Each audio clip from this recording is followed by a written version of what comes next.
তাহাজ্জুদ আর ফজরের অভ্যাস আছে যার, রহমত পূর্ণ প্রভাত হয় তার। আলহামদুলিল্লাহি রাব্বিল আলামিন, আসসালাতু ওয়াসসালামু আলা সাইয়্যিদিল মুরসালিন, আম্মা বা'দু, ফাউযু বিল্লাহি মিনাশ শাইতানির রাজীম, বিসমিল্লাহির রহমানির রহিম। আসসালাতু ওয়াসসালামু আলাইকা ইয়া রাসূলুল্লাহ ওয়া আলা আলিকা ওয়া আসহাবিকা ইয়া হাবিবাল্লাহ। আসসালাতু ওয়াসসালামু আলাইকা ইয়া নবিয়াল্লাহ ওয়া আলা আলিকা ওয়া আসহাবিকা ইয়া নূরাল্লাহ। মাদানী চ্যানেলের দর্শক শ্রোতা, আলহামদুলিল্লাহ আবারও উপস্থিত হয়েছি রহমতপূর্ণ প্রভাত অনুষ্ঠানে। যে যেখান থেকে আমাদের অনুষ্ঠান দেখছেন, দূরে কিংবা কাছে, দেশে কিংবা প্রবাসে, সকল দর্শককে জানাই আন্তরিক মোবারকবাদ। আজকের অনুষ্ঠানেও কোরআনে পাকের তেলাওয়াত, হামদে বারি তাআলা, নাতে রাসূলে মকবুল সাল্লাল্লাহু আলাইহি ওয়াসাল্লামের পাশাপাশি একটি বিষয় নিয়েছে আলোচনা করার জন্য, নেকির দাওয়াত দেওয়ার জন্য। সাথেই থাকবে ইনশাআল্লাহ তাআলা। আল্লাহ তাবারক ওয়া তাআলার দরবারে শুকরিয়া আদায় করা উচিত প্রতিদিন সকালেই। আল্লাহ আরও এহসান করেছেন, দয়া করেছেন, আরও একটি সকাল আমাদেরকে দিয়েছেন, একটি দিন পেয়েছি, ইবাদত করার কিছু সুযোগ পেয়েছি, ভালো কাজ করার কিছু সুযোগ আমরা পেয়েছি। না হয়তো প্রতিদিন রাত্রে যখনই ঘুমাতে যাই, দোয়া যে পাঠ করি ঘুমানোর পূর্বে, আর সে দোয়াটাই এমন হয় যে তোমার নামেই আমি ইন্তেকাল করলাম, মারা গেলাম, আবার সহি সালামতে তুমি আমাকে উঠাবা। অর্থাৎ আল্লাহর দরবারে দোয়া করি, আল্লাহ, ঘুম মানি মারা যাওয়া, সেখান থেকে ফিরে উঠতে পারাটা এটা একটা ভাগ্যের বিষয়। সকালে যখন উঠি আমরা, তখন আবার দোয়া পাঠ করি, আল্লাহ তোমার শুকরিয়া আদায় করছি, তুমি আরেকবার আমাকে জাগ্রত করেছো, উঠতে পেরেছি। তো সকালটা হওয়া, সকালটা পাওয়া, এটাও অনেক বড় ভাগ্যের এক বিষয়। আল্লাহ আরও একটি সকাল আমাদেরকে দিয়েছেন, এরপর আরও একটি দিন আমরা পেলাম, আরও কিছু সুযোগ পেয়ে গেছি জীবনে। প্রতিটা সকালই যেন নতুন করে আমাদেরকে বাঁচতে শেখায়, প্রতিটা সকাল যেন আমাদেরকে নতুন করে চিন্তা করতে শেখায়, প্রতিটা সকাল আমাদেরকে নতুন কিছু ভাবতে শেখায়। এজন্য শুকরিয়া আদায় করা উচিত আল্লাহ তাআলার। দর্শক, ইনশাআল্লাহ তাবারক ওয়া তাআলা আজকের অনুষ্ঠানে অন্যান্য দিনের মতোই আমরা আপনাদের কলগুলো শোনার চেষ্টা করব। নবী রাহমাত শফি উম্মাত সাল্লাল্লাহু তাআলা আলাইহি ওয়াসাল্লামের আলিশান ফরমান হচ্ছে, তোমরা যেখানেই থাকো না কেন আমার উপর দুরূদ শরীফ পাঠ করো, কেননা তোমাদের দুরূদ আমার নিকট পৌঁছে থাকে। সাল্লু আলাল হাবিব সাল্লাল্লাহু তাআলা আলা মুহাম্মদ সাল্লাল্লাহু তাআলা আলাইহি ওয়াসাল্লাম। চলুন ভালো ভালো নিয়ত সহকারে আমরা কোরআনে পাকের তেলাওয়াত শ্রবণ করি, এরপর আজকের বিষয় আপনাদেরকে জানাবো ইনশাআল্লাহ তাআলা। জি, তেলাওয়াত শুনিয়ে। أعوذ بالله من الشيطان الرجيم. بسم الله الرحمن الرحيم.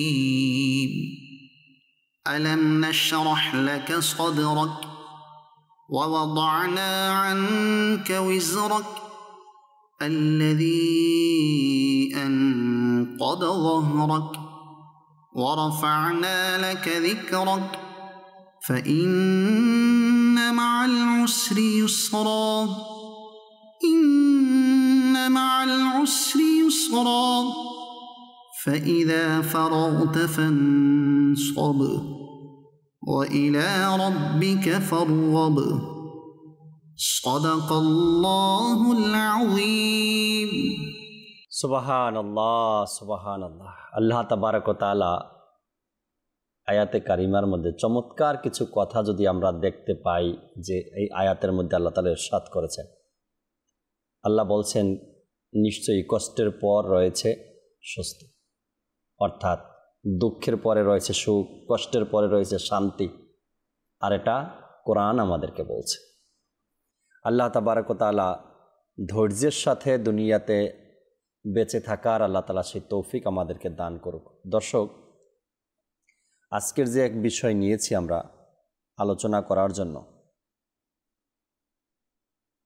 প্রায় সময় আমরা এই শব্দটা ব্যবহার করি আমাদের সমাজে, আমাদের ঘরে, আমাদের জীবনে, পতন। এখন এ পতন শব্দটা ধ্বংসেও এর মানে, এর অর্থের দিকে যদি আমরা তাকাই, তো ধ্বংস বা অসহায় হয়ে যাওয়া, পতন যেটা শব্দটা রয়েছে, কিন্তু এই পতনের কারণটা কি? মানুষ যে ধ্বংসের পথে চলে যায় এর কারণটা কি? মানুষ যে সর্বহারা হয়ে যায় এর কারণ কি? পতনের কারণটা কি? যদি আমরা কারণ খুঁজতাম, হয়তোবা অপর কোনো ভাইয়ের ধ্বংস দেখে, তার অসহায়ত্ব দেখে, তার পতন দেখে আমরা কারণ খুঁজে বের করতে পারলে আমি নিজেও সেটা থেকে বাঁচতে পারতাম। এই শব্দটার সাথে তো সবার পরিচিতি আছে, বা সবাই জানি আমরা যে পতনের মূল বা পতনের কারণ এভাবে আমরা বলে থাকি। কিন্তু একবারও কি নিজের বেলায় এটা চিন্তা করছি আমরা যে আমার পতনের কারণ কোন কারণ, কি কারণ হতে পারে? সে পতনের কারণ যদি আমরা খুঁজি বা খুঁজতে যাই বা দেখি, তবে আপনি সহ আপনার আশেপাশে যারা আছে সবাই ক্ষতি থেকে বাঁচতে পারবে। আর এই পতনের কারণ নিয়ে যখন আমরা চিন্তা ভাবনা করব, আর এ বিষয়ে কোরআন হাদিস কি বলে, পতনের কারণ নিয়ে বা ধ্বংসের মূল এর কারণটা যদি আমরা খুঁজতে যাই, তো কোরআন কি বলছে, হাদিস কি বলল, এবং বুজুর্গানের দিন তাদের জীবনী থেকে আমরা কি পাই যে এই পতনের কারণ কি কি হতে পারে মানুষের জীবনে। একটা মানুষ ধ্বংসের দিকে চলে গেল, একটা মানুষ অসহায় হয়ে গেল, নিঃস্ব হয়ে গেল, এর পিছনে কারণ কি? যখন কারণগুলো খুঁজবেন তখন কোরআন ও হাদিস, ইসলাম আমাদেরকে বলবে যে এই ব্যক্তি এই কারণে ধ্বংস হয়েছে বা তার পতনের কারণ হলো এটা। আজকের অনুষ্ঠানের বিষয় দর্শক, পতনের কারণ নিয়ে আমরা কথা বলবো, আলোচনা করবো ইনশাআল্লাহ তাবারাক ওয়া তাআলা। হয়তো বা হাজারো মানুষের এই বিষয় থেকে জানা হবে বা বুঝবে যে হ্যাঁ, বাস্তবিক পক্ষেই আমরা কখনো এর কারণ খুঁজে দেখিনি, পতনের কারণ কি। আজ ইনশাআল্লাহ তাআলা স্টুডিওতে আলোচনা করার জন্য মোবালিকে দাওয়াত ইসলামী আমাদের ইমরান ভাই আছেন। তার থেকে আজকের অনুষ্ঠান ইনশাআল্লাহ তাআলা গুরুত্বপূর্ণ আলোচনা আমরা শুনব। হামদে বাড়ি তাআলা একটু পরে নিচ্ছি ইমরান ভাই, আগে আজকের যে বিষয় নিলাম এই বিষয় নিয়ে যদি কিছু আলোচনা, কিছু মাদানী ফুল দর্শকের উদ্দেশ্যে দিতেন ভালো হতো। এরপর ইনশাআল্লাহ তাআলা আমরা হামদের দিকে যাব। আলহামদুলিল্লাহি রাব্বিল আলামিন, সালাতু ওয়াসসালামু আলা সাইয়্যিদিল মুরসালিন, আম্মা বা'দ, ফাআউযু বিল্লাহি মিনাশ শাইতানির রাজিম, বিসমিল্লাহির রহমানির রহিম। আজকের আমাদের যে আলোচ্য বিষয় পতনের কারণ। তো রাসূল করিম সাল্লাল্লাহু তাআলা আলাইহি ওয়াসাল্লাম হাদিসে পাকের মধ্যে পতন সম্পর্কে, যে একজন মানুষ কখন কি কারণে তার অধঃপতন, তার ধ্বংস, এর পাশাপাশি কোরআনুল করিমের মধ্যেও এর আলোচনা এসেছে। তো প্রিয় নবী রাসূল করিম সাল্লাল্লাহু তাআলা আলাইহি ওয়াসাল্লাম এর যে কারণগুলো উল্লেখ করলেন, যে এই স্বভাব যদি কারো মাঝে আসে তাহলে সে ধ্বংস হবে, তার পতন শুরু হয়ে যাবে। এর প্রেক্ষাপটটা যদি আমরা দেখি, ইসলামের অর্থাৎ শুরুতে যারা ধ্বংস হয়েছে, যাদের পতন ঘটেছে, তাদের মধ্যে কিন্তু ওগুলা ছিল। যেমন নবী করিম সাল্লাল্লাহু আলাইহি ওয়াসাল্লাম ইরশাদ ফরমান, যার মাঝে তিনটি থাকবে তাহলে সে ধ্বংস হয়ে যাবে, তার পতন হবে। এর মধ্যে প্রথম নাম্বার হচ্ছে যে নফসের চাহিদা, দ্বিতীয় নাম্বার হচ্ছে লোভ, তৃতীয় নাম্বার হচ্ছে অহংকার। তো এই তিনটার মধ্যে আবার প্রিয় নবী সাল্লাল্লাহু তাআলা আলাইহি ওয়াসাল্লাম সবচাইতে যেটাকে মারাত্মক বলেছেন সেটা হচ্ছে ধ্বংসের সবচাইতে মারাত্মক যেটা হচ্ছে অহংকার। এখানে আমরা যদি দেখি, আপনার ইবলিস শয়তান তার ধ্বংস হওয়ার, যেখানে সে মুআল্লিমুল মালাইকা ছিল, ফেরেশতাদের শিক্ষক ছিল, তার ধ্বংসের যে মূল জিনিসটা সেটা ছিল নিজেকে উত্তম মনে করা এবং নিজের অহংকারের উপর কি হওয়া। একটা হচ্ছে অনেক সময় মানুষ যখন সে নিজেকে বড় মনে করা, এই ধরনের কোনো কিছু তার মধ্যে ভাব সৃষ্টি করলো, অনেক সময় সে আবার কি হয় পরক্ষণে তওবা করে নেয়, না এটা আমার উচিত হয় নাই। শয়তান সে এটার উপর কি ছিল, কায়েম ছিল, যে সে উত্তম, অহংকারের উপর সে স্থায়িত্ব অর্জন করে নিয়েছে। এই কারণে আচ্ছা, ফিরাউনের যে খোদা দাবি করার যে বিষয়টি, তার মধ্যে একটা কাজ করতো যে আমি বড়, আমি শ্রেষ্ঠ, তার মধ্যে অহংকার ছিল, মাত্রা ছাড়া অহংকার ছিল। এভাবে জাকির ভাই যদি আমরা মানে অহংকারের মাধ্যমে যারা আল্লাহ তাআলার পক্ষ থেকে আযাব, আল্লাহ তাআলার পক্ষ থেকে গজব আসলে তো সে ধ্বংস হয়ে যায়, এর ইতিহাসে আপনার অসংখ্য ঘটনা পাওয়া যাবে। এরপর যদি আমরা লোভের যে বিষয়টা যদি দিকে তাকাই, যে লোভের কারণে পৃথিবীতে এমন এমন ব্যক্তি ধ্বংস হয়েছে, যেমন কারুনের ইতিহাস। কারুনের ধ্বংসের, তার অধপতন, তার পতন একটাই, সেটা হচ্ছে লোভ। সম্পদ ছিল না, সম্পদ যখন বাড়তে বাড়তে বাড়তে অনেক সম্পদ হয়ে গেল, জাকাতের বিধান আসলো, তখন তার মধ্যে একটা লোভ সৃষ্টি হয়ে গেল, অস্বীকার করলো। এরপরে আমরা যদি দেখি যে 61 হিজরিতে কারবালার ময়দানে দুষ্ট ইয়েজিদের পক্ষ নিয়ে যারা কাজ করেছে কমবেশ তাদের সংখ্যা হচ্ছে 22,000। এই 22,000-এর যে তাদের যে ইতিহাস, তারা ইসলামের একটা সবচেয়ে জঘন্য এবং নিকৃষ্ট যে কাজ তারা করেছে, আহলে বাইতে রসুল নবী পাক সাল্লাল্লাহু তাআলা আলাইহি ওয়াসাল্লামের আওলাদের সাথে গাদ্দারি করা, তাদের অন্তরে কষ্ট দেওয়ার মতো গর্হিত কাজ যে তারা করেছে, এর পিছনে জাকির আপনি দেখবেন যে এজিদের পক্ষ হয়ে যারা আপনার কাজ করেছে, মূল যারা, এর মধ্যে আপনার ওবায়দুল্লাহ বিন জিহাদ থেকে শুরু করে, এর মধ্যে দুটো জিনিস কাজ করেছে। ইয়েজিদ তাদেরকে বিভিন্ন প্রদেশের গভর্নর বানানোর ক্ষমতার লোভ দেখিয়েছে, আর সাধারণ পাবলিক যারা, তাদেরকে অর্থের লোভ, যে তোমাদেরকে এই পরিমাণে সম্পদ দেওয়া হবে। আমাদের চ্যানেলের দর্শক শ্রোতা পুরো পৃথিবীর ইতিহাস সাক্ষী, আল্লাহ তাআলা তাদেরকে ধ্বংস করেছে। তো এই যে এরপর যদি আমরা দেখি 22,000-এর মধ্যে আল্লাহ তাআলার পক্ষ থেকে যিনি সবচাইতে বড় লানত প্রাপ্ত, তিনি হচ্ছে দুষ্ট ইয়েজিদ। আচ্ছা, এজিদের যে ইতিহাস, এজিদের ধ্বংসের মূল যে কারণ সেটা ছিল ক্ষমতার লোভ। ক্ষমতার লোভ তো অনেক প্রকার হতে পারে। আমরা যে হাদিসে মোবারকা যা শুনলাম যে প্রথম ধ্বংসের 3টা হচ্ছে, একটা লোভ, সেটা অর্থের লোভ হতে পারে, সেটা ক্ষমতার লোভ হতে পারে, সেটা সম্পদের লোভ হতে পারে। যেমন রাসূল করিম রউফুর রহিম সাল্লাল্লাহু আলাইহি ওয়াসাল্লাম ফরমান যে আমার উম্মতের জন্য, যে উম্মতের সম্মান এবং সম্পদের লোভ,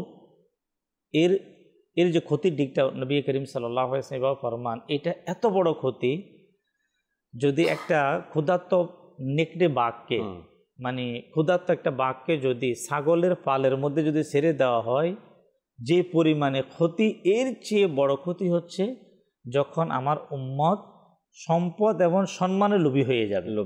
দেখেন,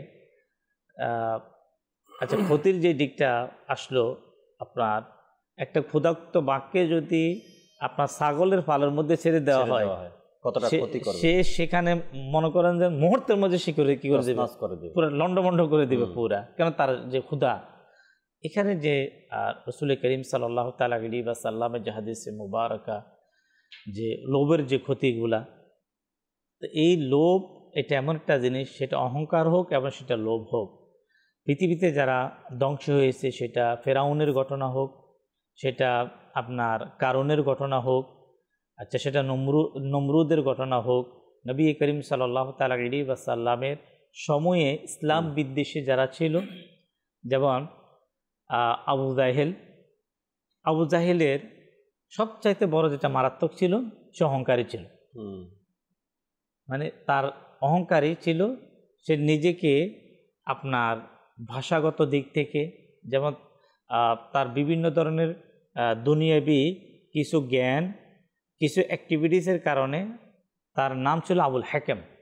এটা আসলে অনেক মানুষের ইতিহাস মানুষ জানে না।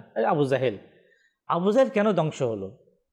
ঠিক সে রসুল করিম সাল্লাল্লাহু তাআলা আলাইহি ওয়াসাল্লামকে সে মানতে পারে না, সে গ্রহণ করে না। তো এর কারণ কি? মানে সে কোন জিনিসটা তাকে বাধা দিয়েছে? এটার ওলামা ইকরাম বলেন যে তার ওই দুনিয়াবি কিছু নলেজ থাকার কারণে তাকে মানুষ উপাধি দিয়েছিল আবুল হাকাম, মানে জ্ঞানের পিতা। তো এই যখন মানুষ তাকে আবুল হাকাম, মানে তাকে জ্ঞানের পিতা, এটা যখন বিভিন্ন দিক থেকে সে আপনার উপাধি, এই নামটা যখন ছড়িয়ে পড়ে তার মধ্যে চলে আসলো অহংকার। এখন আমি মুহাম্মদ সাল্লাল্লাহু আলাইহি সাল্লামকে কেমনে প্রশংসার মানুষ বলি, কেমনে প্রশংসা করে, মানে আমি যিনি সবচাইতে মায়াদ আল্লাহর ফানা, আমি যেটার সবচাইতে সবাই আমাকে প্রশংসা করে, আমার সবচাইতে সবাই আমার জ্ঞানের প্রশংসা করে, তা আমি একজনে কীভাবে তাবদারি করব? তো আল্লাহ তাআলার ফানা জাকির ভাই, সেই আবু জাহেল তার ধ্বংস সেটাও ছিল কি? তার অহংকার। তো এই অহংকার আপনার সেটা লোভ হোক, অহংকার হোক, নফসের চাহিদা। আজকে মানুষের, আপনি দেখবেন মানুষ শুধু নফসকে খুশি করার জন্য কেউ খাবারের মাধ্যমে নিজের শরীরকে নষ্ট করে দিচ্ছে, মানতে পারছে না। ক্ষতিকারক জিনিসটা খাবো, আমার ক্ষতি হবে, এতটুকু ভাবে সে, কিন্তু মানাতে পারে না যে না খেয়ে থাকি, না খাবো না, এটা মানাতে পারে না। এটা হচ্ছে শরীরের ক্ষেত্রে হোক, নফসকে আপনার কন্ট্রোল করতে না পেরে মায়াদাল্লাহ মানুষ বিভিন্ন প্রকার নাফরমানি করে নিজেকে ধ্বংস করছে। এই যে নফস, এটা এমন একটা জিনিস, এটা তো আমাদের যদিও আজকে প্রোগ্রামে যে আলোচ্য বিষয় হচ্ছে পতনের মূল, এটা অসংখ্য কারণ আছে। হাদিসে মোবারকার মধ্যে যে 3টি কারণ আপনি শুরুতেই বয়ান করলেন, এ থেকে আমরা বুঝতে পারলাম দর্শক শ্রোতা, এই 3টি কারণ নফসের চাহিদা, লোভ আর অহংকার, এগুলো মূলত হাদিসে পাক থেকে আমরা জানলাম যে এই কারণের মধ্যে 3টি কারণও আছে মানুষ ধ্বংস হওয়ার।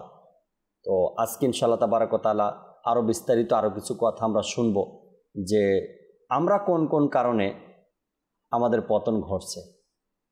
হয়তোবা কারো লোভের কারণে, আবার কারো অহংকারের কারণে, আবার কারো নফসের চাহিদার কারণে। এর পাশাপাশি ভুল সিদ্ধান্তের কারণেও আমাদের পতনের কারণ হয়ে থাকে ভুল সিদ্ধান্ত, আমাদের পতনের কারণ হয়ে থাকে ঝগড়া, আমাদের পতনের কারণ হয়ে থাকে মারামারি, আমাদের পতনের কারণ হয়ে থাকে কেস মামলা। বিভিন্ন দিক থেকে আমরা পতনের কারণগুলো খুঁজব এবং এর উপরে আলোচনা করব, যেন আমি নিজেও শিখতে পারি আর আপনারাও কিছু থেকে আলোচনা থেকে বুঝতে পারেন। আহমদ রেজা ভাই আমাদের সাথে অ্যাড হয়েছেন। আমরা একটি হামদে বারি তালা আগে শুনি অনুষ্ঠানে ইনশাআল্লাহ তাবারাক ওয়া তাআলা। এরপরে দর্শকের অনুরোধের কল তাও নেওয়ার চেষ্টা করব, ধীরে ধীরে আজকের বিষয় নিয়ে আলোচনাও করব এবং নাতে রাসূল মকবুল সাল্লাল্লাহু আলাইহি সাল্লাম দর্শককে শোনাবো ইনশাআল্লাহ তাআলা। জি আহমদ রেজা ভাই একটি হামদে বারি তালা শুনিয়ে দিন আমাদের। সাল্লাল্লাহু আলাইকা ইয়া রাসূলুল্লাহ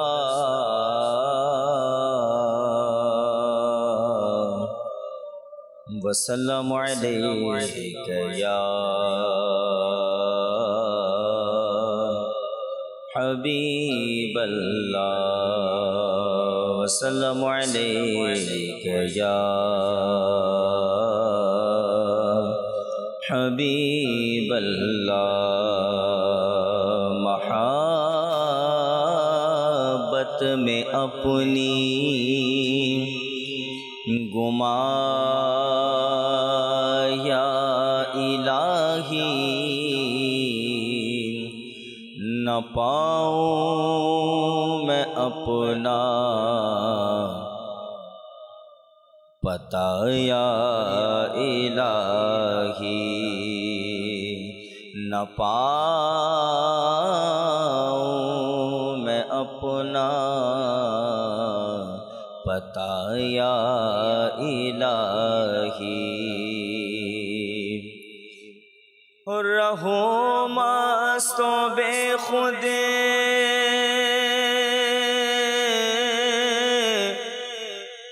मैं तेरी विला में, पिला जाम ऐसा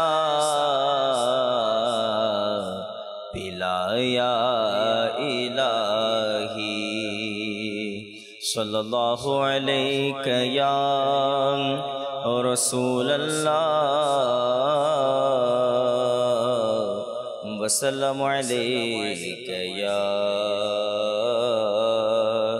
हबीब अल्लाह वसल्लम अलैका या हबीब अल्लाह। अल्लाहु अल्लाहु अल्लाहु अल्लाहु अल्लाहु अल्लाहु अल्लाहु अल्लाहु अल्लाहु अल्लाहु अल्लाहु अल्लाहु अल्लाहु अल्लाहु अल्लाहु अल्लाहु ला इलाहा इल्लल्लाह ला इलाहा इल्लल्लाह ला इलाहा इल्लल्लाह ला इलाहा इल्लल्लाह। अल्लाहु अल्लाहु अल्लाहु अल्लाहु अल्लाहु अल्लाहु अल्लाहु अल्लाहु। हस्बी रब्बी जल्लल्लाह मा फी क़ल्बी गैरुल्लाह। हस्बी रब्बी जल्लल्लाह मा फी क़ल्बी गैरुल्लाह। नूर मुहम्मद सल्लल्लाह ला इलाहा इल्लल्लाह ला मौजूदा इल्लल्लाह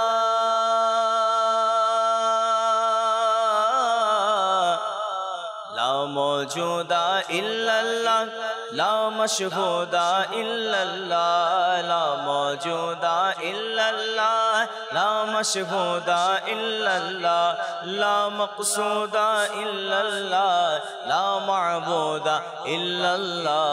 अल्लाहु अल्लाहु अल्लाहु अल्लाहु अल्लाहु अल्लाहु अल्लाहु अल्लाहु अल्लाहु अल्लाहु अल्लाहु अल्लाहु अल्लाहु अल्लाहु अल्लाहु अल्लाहु।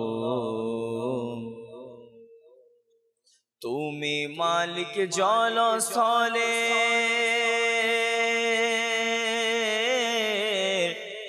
তুমি মালিক জল স্থলে ইয়া আল্লাহ ইয়া আল্লাহ তুমি মালিক জল স্থলে ইয়া আল্লাহ ইয়া আল্লাহ তুমি খালিক জিন্ন মানবের তুমি খালিক জিন্ন মানবের ইয়া আল্লাহ ইয়া আল্লাহ।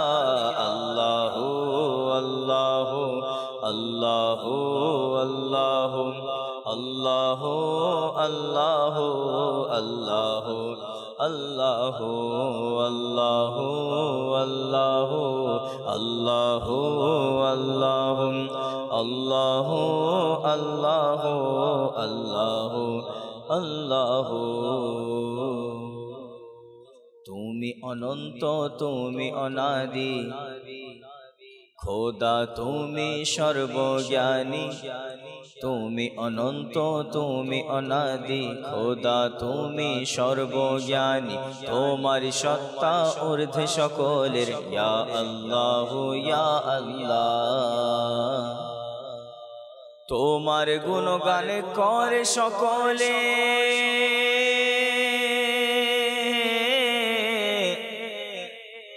তোমার গুণগান করে সকলে চন্দ্র সূর্য বৃক্ষ পাথরে তোমার গুণগান করে সকলে চন্দ্র সূর্য বৃক্ষ পাথরে তসবিহ শুষ্ক ভেজা জিনিসের তসবিহ শুষ্ক ভেজা জিনিসের ইয়া আল্লাহ ইয়া আল্লাহ আল্লাহ আল্লাহ আল্লাহ আল্লাহ আল্লাহ আল্লাহ আল্লাহ আল্লাহ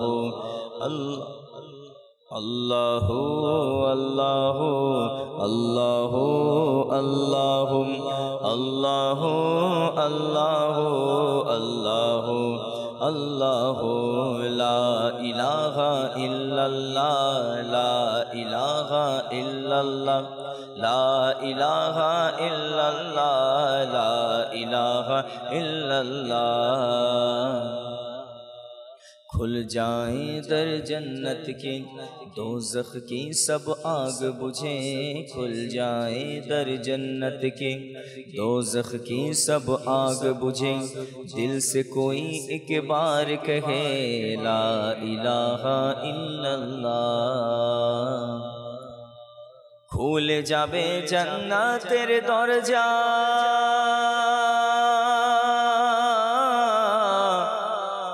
খুলে যাবে জান্নাতের দরজা নিভে যাবে দোজখের আগুন খুলে যাবে জান্নাতের দরজা নিভে যাবে দোজখের আগুন মন থেকে একবার বলো মন থেকে একবার বলো লা ইলাহা ইল্লাল্লাহ আল্লাহু আল্লাহু আল্লাহু আল্লাহু আল্লাহু আল্লাহু আল্লাহু আল্লাহু আল্লাহু আল্লাহু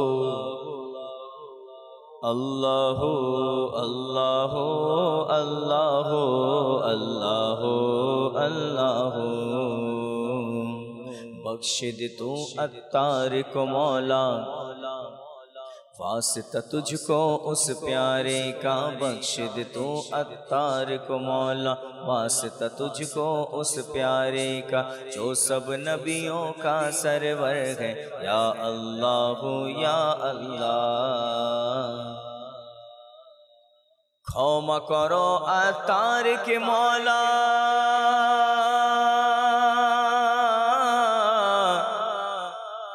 ক্ষমা করো আমাদের মওলা দোহাই নবীর ওহে খোদা ক্ষমা করো আত্মারকে মওলা দোহাই নবীর ওহে খোদা যিনি শ্রেষ্ঠ সকল নবীদের ইয়া আল্লাহ ইয়া আল্লাহ আল্লাহু আল্লাহু আল্লাহু আল্লাহু আল্লাহু আল্লাহু আল্লাহু আল্লাহু আল্লাহু আল্লাহু আল্লাহু আল্লাহু আল্লাহু আল্লাহু আল্লাহু আল্লাহু লা ইলাহা ইল্লাল্লাহ লা ইলাহা ইল্লাল্লাহ লা ইলাহা ইল্লাল্লাহ লা ইলাহা ইল্লাল্লাহ লা ইলাহা ইল্লাল্লাহ মুহাম্মাদুর রাসূলুল্লাহ সাল্লাল্লাহু তাআলা আলাইহি ওয়াসাল্লাম সুবহানাল্লাহ সুবহানাল্লাহ আল্লাহ তাবারক ওয়া তাআলার প্রশংসা শুনছিলাম আমরা হামদে বারি তাআলা হয়তো আজকের দিন আমাদের অনেকভাবেই অতিবাহিত হবে কিন্তু যতটুকু টাইম আল্লাহ তাবারক ওয়া তাআলার প্রশংসায় আমি অতিবাহিত করলাম এই সময়টার মূল্যই যেন ভিন্ন হয়তোবা এই দুনিয়াতে বুঝবো না এই সময়টার মূল্য বুঝবো আখেরাতে হাসরের ময়দানে বুঝবো যতটুকু টাইম আমরা আল্লাহ তাবারক ওয়া তাআলার প্রশংসায় অতিবাহিত করলাম যতটুকু টাইম আমরা ইলমে দ্বীন শেখার কাজে ব্যয় করলাম যতটুকু টাইম আমি ইসলামের জন্য খরচ করলাম এই সময়টার যে মূল্য আছে সেটা এই দুনিয়াতে বুঝবো না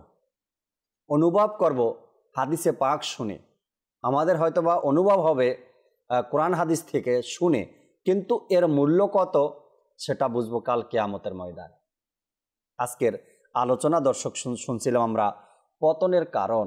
ইমরান ভাই, ওলামা একরাম আরও কয়েকটি বিষয় লেখেন পতনের কারণের দিকে।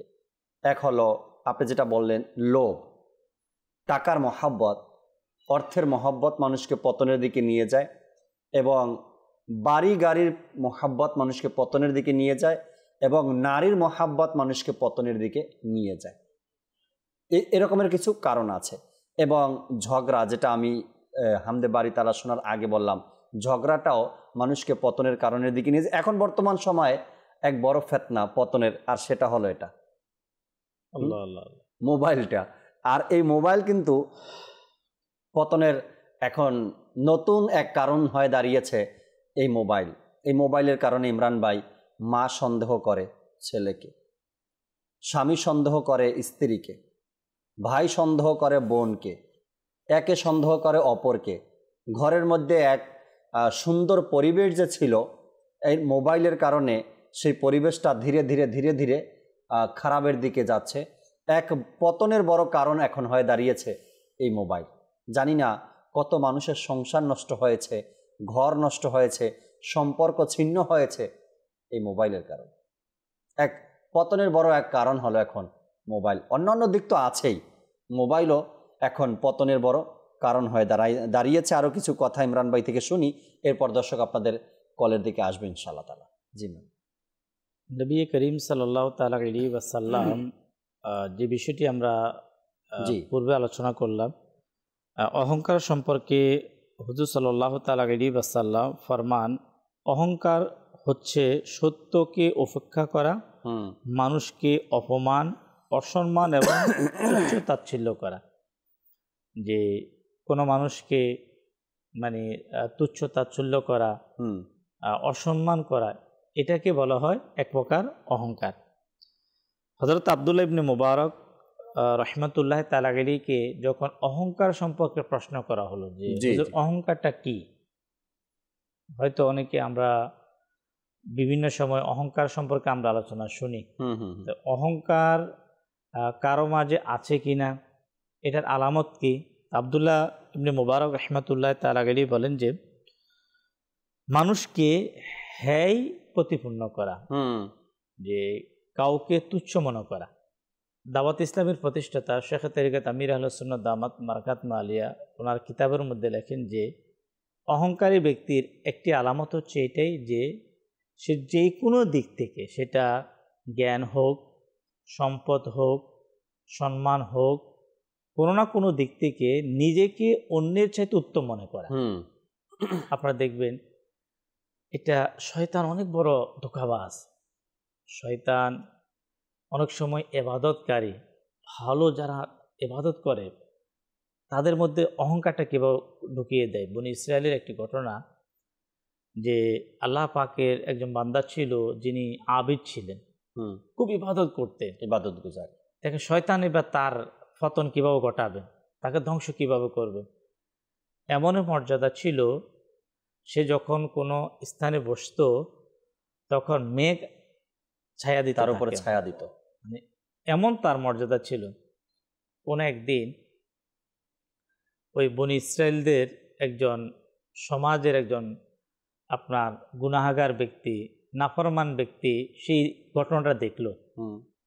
মানে আল্লাহ পাকের নেককার বান্দা, আল্লাহ তাআলা তাকে এত সম্মান দিয়েছে যে এই রোদের মধ্যে মেঘের ছায়া, আল্লাহ, আমি কেন এর বরকত থেকে বঞ্চিত থাকব। তার ধারণাটা খুব ভালো ছিল। তো সে বলে আমি সেখানে একটু যাব, তার কাছে গিয়ে বসে। এইবার শয়তান ওই ইবাদতকারী আবিদকে ধ্বংস কিভাবে করলো সেটা শুনুন। সে বলতে লাগলো যে এই এরকম খারাপ একটা ব্যক্তি আমার পাশে সে কোথায় থেকে আসে বসে গেল।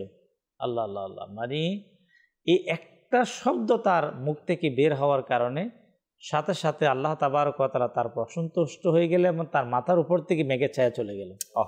আল্লাহ তাবারক ওয়া তাআলা তখনকার যিনি নবী আলাইহিস সালামের কাছে ওহী প্রেরণ করলেন যে আপনি ওই দুইজনকে বলুন তারা যাতে তাদের আমল নতুনভাবে শুরু করে। প্রথম ব্যক্তি যিনি গুনাহগার, তার ভালো নিয়তের কারণে আমি তার পূর্বের গুনাহ মুছে দিয়েছে। আর এই আবিদ তার অহংকারের কারণে তার সমস্ত আমল বরবাদ করে দিয়েছে। এখানে যে আপনার আল্লাহ তাবারক ওয়া তাআলা কত অপছন্দ করেন যারা অহংকার করে। এই জন্য দাওয়াত ইসলামের প্রতিষ্ঠাতা আমির আহলে সুন্নাত আবু বিলাল মুহাম্মদ ইলিয়াস আত্তান কাদেরী দামাত বারাকাতুহু আলিয়া বলেন যে কোনো দিক থেকে যদি কেউ আপনার সম্মানের অধিকারী হয়ে যায়, এটা তার জন্য পরীক্ষা। যেমন কেউ ভালো কারি হয়ে গেল, অথবা ভালো টিচার হয়ে গেল, ভালো নাতখা হয়ে গেল, ভালো আলিম হয়ে গেল, মানে যে কোনো দিক থেকে সে ভালো কিছু, তো মানে দেখা যাচ্ছে তার শারীরিক সৌন্দর্যতা বেশি, তার শারীরিক শক্তি বেশি, অর্থাৎ অন্য 10 জনের তুলনায় আল্লাহ তাআলা তাকে সব দিক থেকে ভালো রেখেছেন। মানে আপনি দেখবেন মানুষের কোনো না কোনো ব্যক্তির একটা বিশেষ একটা গুণ থাকে, এবং সেটা একটা বিশেষ স্থানে পৌঁছে যায়, মানুষ তাকে স্মরণ করে। ওই সকল ব্যক্তিদের জন্য পরীক্ষা। ওই সকল ব্যক্তিদের জন্য পরীক্ষা। কোনো না কোনো সময় যদি সেই অন্য মানুষ সম্পর্কে সে ভাবা শুরু করে দেয়, এ কি তেলাওয়াত করে, অথবা এ কি নাত পড়ে, আচ্ছা এ কি আলোচনা করে, অথবা এর কি সম্পদ আছে, মানে তার ওই জিনিসটা তাকে তখন নিজেরটা নিজের মধ্যে কাজ করে যে আমার তুলনায় সে তো কিছুই না, আমার তুলনায় সে তো কিছুই না, বা আমার সুন্দরের কাছে তার তো কোনো কিছুই না, বা আমার তেলাওয়াতের কাছে তার তেলাওয়াতের কোনো উদাহরণই হয় না, বা আমার মতো কথা কে বলতে পারে, আমার মতো নাত কে পড়তে পারে, আমার মতো তেলাওয়াত কে করতে পারে। ওই আমি ভিতরে যখন শুরু হয়ে যায়, তখন অহংকারটাই তার পতনের মূল হয়ে দাঁড়ায়, কারণ হয়ে দাঁড়ায়। অর্থাৎ নিজেকে অন্যের চাইতে শ্রেষ্ঠ মনে করা, উত্তম মনে করবে, তখনই বুঝতে হবে যে না, আমার ধ্বংস শুরু হয়েছে। এটার জন্য আলহামদুলিল্লাহ আমাদের বুজুর্গানে দিন যে বিষয়গুলো শিক্ষা দিয়ে, সেটা হচ্ছে আল্লাহ পাকের নিয়ামতের শুকরিয়া আদায় করা। মানে ওটা তো একটা নিয়ামত। যেমন মাশাআল্লাহ, যদি আমাদের প্র্যাকটিক্যাল বলি, আহমদ রেজা ভাই কালাম পড়ে কত সুন্দর। এখন আমি পড়ি, কিন্তু আমার পড়ার ওনার পড়ার মধ্যে ডিফারেন্স আছে অবশ্যই, ঠিক আছে। এখন দেখা যাচ্ছে যে এখন উনি কি করবে, আল্লাহ পাকের শুকরিয়া আদায় করবে। এখন এই আল্লাহ পাকের শুকরিয়া আদায় করবে, এবং ওই যাতে কখনো শয়তান ধোঁকা দিতে না পারে আল্লাহর কাছে দোয়া করবে। কোনো ব্যক্তি যখন আল্লাহ পাকের নিয়ামত পেয়ে শুকরিয়া আদায় করে, তখন আল্লাহ তাবারক ওয়া তাআলা তাকে ওই নিয়ামত থেকে বঞ্চিত করে না, বরং আল্লাহ তাআলা নিয়ামত বাড়িয়ে দেয়। সুবহানাল্লাহ, সুবহানাল্লাহ। আর যদি শুকরিয়া আদায় না করে, তবে সে ওই নিয়ামত থেকে বঞ্চিত হওয়ারও সম্ভাবনা থাকে। দর্শকের কিছু কল আছে আমাদের সাথে, দর্শকের কলগুলো শুনি আমরা, এরপরে আবারও ফিরবো আলোচনা ইনশাআল্লাহ তাআলা। জি, কল শুনিয়ে দিন। আমার নাম মোহাম্মদ শামসুল আলম, আমার বাসা রাঙ্গামাটি। আমি এখন আপনাদের মাদানী চ্যানেলের অনুষ্ঠান দেখতেছি, অনুষ্ঠানটি আমার অনেক ভালো লাগছে। আচ্ছা আচ্ছা, অনুষ্ঠান দেখছেন আপনি, অনুষ্ঠান খুব ভালো লাগছে। আল্লাহ তাআলা ভালো রাখুক, আপনাকে সুস্থ রাখুক। এভাবে করে সবসময় মাদানী চ্যানেলের সাথেই থাকবেন, আশা রাখি ইনশাআল্লাহ। পরবর্তী কল রাজশাহী জেলা পুঠি আছে মোহাম্মদ জিল্লুর রহমান, দেখি খুব ভালো লাগে আপনাদের অনুষ্ঠানটা দেখতে। আমার একটা প্রবল শুনতে চাই। জিল্লুর রহমান ভাই রাজশাহী থেকে আমাদের সাথে কথা বলছেন এবং অনুষ্ঠানও দেখছেন, আপনি ভালো লাগে, মাশাআল্লাহ। আল্লাহ তাআলা কবুল করে নিক ইনশাআল্লাহ তাবারাক ওয়া তাআলা। অতি শীঘ্রই রাজশাহীতে যাওয়ারও চিন্তা আছে, শাহ মখদুম রূপস রাহমাতুল্লাহি তাআলার দরবারে হাজিরি দেওয়ারও ইচ্ছা আছে। আশা রাখি ইনশাআল্লাহ তাআলা দেখাও হতে পারে আপনাদের সাথে ইনশাআল্লাহ। পরবর্তী কল দেন। আমি মোহাম্মদ ইকবাল মাহমুদ, রহমতপূর্ণ প্রবাদ অনুষ্ঠানটি আমি বরিশালের Chandpasha high school and college থেকে এই মুহূর্তে দেখতে আছি। খুব ভালো লাগতে আছে রহমতপূর্ণ প্রবাদ অনুষ্ঠানটি। মাশাআল্লাহ। আমার খুব পরিচিত একজন লোক ইকবাল মাহমুদ ভাই, কলেজের টিচার। তিনি কলেজ থেকেই অনুষ্ঠান দেখছেন এবং সেখান থেকেই কল পাঠিয়েছেন। আল্লাহ তাবারক ওয়া তাআলা ভালো রাখুক। অনেক পুরানো পরিচিত। যখন উনি 10-এ পড়ে তখন থেকে, আমিও তখন ছোট ছিলাম, আমি যে এত বড় ছিলাম তাও না, আমিও তখন ছোট ছিলাম সম্ভবত, তখনও মাদানী চ্যানেল বাংলা শুরু হয়নি। তো আজকে ইকবাল ভাই কলেজের টিচার। আমি আপনাকে দাওয়াত দেই, কলেজে তো আর 1-2জন ছাত্র থাকে না, অসংখ্য ছাত্র থাকে। আপনার ছাত্রদেরকেও যদি সম্ভব হয় মাদানী চ্যানেল দেখার ব্যাপারটা দাওয়াত দিতে পারেন বা উৎসাহ দিতে পারেন তাদেরকে। আজ আমাদের পরিবেশটা, যুব সমাজটা কোন দিকে যাচ্ছে এটা আপনার চোখের সামনেই। আপনি যদি চান তবে একটা সন্তানের, একটা ছেলের সুন্দর একটা দিক আপনি ধরিয়ে দিতে পারবেন তাকে মাদানী চ্যানেলের মাধ্যমে। আর মাদানী চ্যানেল শুধু দিন নিয়ে কথা বলে এমনটা নয়, দুনিয়া নিয়েও কথা বলে। ডাক্তার হতে নিষেধ মাদানী চ্যানেল কখনো করে না, ইঞ্জিনিয়ার হতে নিষেধ করে না, কিন্তু সেই পথ কোনটা সেই পথটা মাদানী চ্যানেল দেখিয়ে দেয়। এইভাবে যদি আপনি হতে চান হতে পারেন, কিন্তু হারাম পন্থায় অবৈধ পন্থায় যদি আপনি এমন কিছু হতে চান তো সেটা হওয়ার পরেও কোনো লাভ যে আপনার জন্য হবে তেমনটা না দুনিয়াতে হবে না আখেরাতে হবে। এই জন্য বলি কলেজ টিচার যারা আমাকে দেখছেন বা স্কুল টিচার যারা আমাকে দেখছেন, মাদ্রাসার টিচার যারা দেখছেন, আপনাদেরকে বলি আপনার সন্তানকেও আপনি মাদানী চ্যানেল দেখার ব্যাপারে আগ্রহ তুলে ধরেন যে মাদানী চ্যানেলে কী শেখা হয়। এতে করে আপনার ছাত্র আপনারই থাকবে, আর মাদানী চ্যানেল থেকে সে এক্সট্রা কিছু নলেজ পাবে, অর্থাৎ কিছু শিখতে পারবে, দিন ইসলাম সম্পর্কে দিক নির্দেশনা সে পাবে। আল্লাহ চায় ইনশাআল্লাহ তাবারাক ওয়া তাআলা। ইকবাল ভাই শুকরিয়া আদায় করছি, আপনি আমাদের সাথে আছেন, আশা রাখি সবসময় থাকবেন। প্রায় সময় ইকবাল ভাইয়ের মেসেজ চলে আসে, মাদানী চ্যানেল দেখি, অনুষ্ঠান দেখি, রমজানে মোনাজাতে ইফতারের ব্যাপারেও মেসেজ আসছিল আপনার, এবং এখন রহমতপূর্ণ প্রবাদ অনুষ্ঠান, কলেজে আছেন তারপরে ওখান থেকেও দেখছেন। আল্লাহ তাবারাক ওয়া তাআলা আপনাকে ভালো রাখুক, আপনার পরিবারকে সুস্থ রাখুক, দোয়া করি আপনার জন্য। পরবর্তী কল দেন। আমার নাম মোহাম্মদ বেলায়েত হোসেন, কিশোরগঞ্জ থেকে বলছি। এমনি নিয়মিতভাবে মাদানী চ্যানেল দেখতে আমার কাছে খুব ভালো লাগে, আলহামদুলিল্লাহ। একটা নাচ শুনতে চাই, কি যে মহান তোমার দরবার। কি যে মহান তোমার দরবার হে রসুলে আরবি, কালামটি শুনতে চেয়েছেন, সম্ভব হলে শোনাবো ইনশাআল্লাহ। পরবর্তী কল দেন। চাঁপাইনবাবগঞ্জ থেকে রাকিবউদ্দিন বলছিলাম। আমরা যে অনুষ্ঠান দেখছি, আমরা রীতিমতো মাদানী চ্যানেল প্রচারিত অনুষ্ঠানগুলো আমরা নিজে আমল করার চেষ্টা করছি। আমাদের জন্য দোয়া করবেন, আমরা যেন মাদানী চ্যানেল সবসময় দেখতে পারি এবং তার শিক্ষণীয় বিষয়গুলো আমল করতে পারি। আর রীতিমতো আপনারাও মাদানী চ্যানেল দেখেন, আমরাও চেষ্টা করি রীতিমতো প্রত্যেকটা অনুষ্ঠানে বসার, অনুষ্ঠানগুলো করার। আর আপনারা আছেন বিদায়ী তো আলহামদুলিল্লাহ রাব্বিল আলামিন, এত সুন্দর সুন্দর অনুষ্ঠানগুলো মাদানী চ্যানেলের যারা মজলিসে আছেন, যারা কর্তৃপক্ষ আছেন, তারা ভাবতেছেন আপনাদেরকে নিয়ে অনুষ্ঠানগুলো উপহার দিচ্ছেন, আলহামদুলিল্লাহ রাব্বিল আলামিন। আশা রাখি এভাবে সাথে থাকবেন। পরবর্তী কল দেন। বিরল উপজেলা থেকে ঢাকা বিভাগ, মোহাম্মদ নাইমুল ইসলাম নোমান। একটি গজল শুনতে চাচ্ছিলাম, ভালোবাসি ভালোবাসি প্রিয় নবীকে। ঢাকা বিভাগ থেকে নোমান ভাই আমাদের কল করেছেন, ভালোবাসি ভালোবাসি প্রিয় নবীকে, কালাম শুনতে চেয়েছেন, মাশাআল্লাহ। পরবর্তী কল দেন। ঢাকা গাজীপুর থেকে মোহাম্মদ সাইদুল ইসলাম। আমি আপনাদের চ্যানেল শুনি, মাদানী চ্যানেলের জন্য আমি দোয়া করি। প্রত্যেক সকালে নামাজের পরিবার আমি সারা বিশ্বব্যাপী যেন এই মাদানী চ্যানেলের সম্প্রচার যেন আরো বর্ধিত করে, মানুষের জাগরিত হয়। আমি আপনার জন্য দোয়া করি, আমার জন্য আপনারা দোয়া করবেন, আমি যেন মাদানী চ্যানেলের প্রতি যে আমার যে ভালোবাসা এটা যেন আমি অটুট রাখতে পারি। আল্লাহ আল্লাহ। গাজীপুর থেকে ভাই আমার কিছু আবেগ নিয়ে কথা বললেন। মাদানী চ্যানেলে প্রতিদিন সকালে উঠে দেখেন, পরিবারের লোকেরা দেখে এবং অনেক কিছু শিখতে পারছেন, জানতে পারছেন, বুঝতে পারছেন মাদানী চ্যানেলের মাধ্যমে। অসংখ্য ঘর আছে যে ঘরগুলোতে মাদানী চ্যানেল দেখে কান্নাও করে। এক ভালোবাসা সৃষ্টি হয়ে গেছে, ভালোবাসা তৈরি হয়ে গেছে মাদানী চ্যানেলের সাথে, এবং যে কথাগুলো শুনেন এই কথাগুলো শুনে অনেকে নিজে নিজে কান্না করছে যে কেন আগে পেলাম না। এক লোক মাদানী চ্যানেলের অফিসে ভিজিট করার জন্য আসছে, আমাদের আব্দুল মুবিন ভাই বাংলাদেশ নিগ্রান ছিলেন এখানে।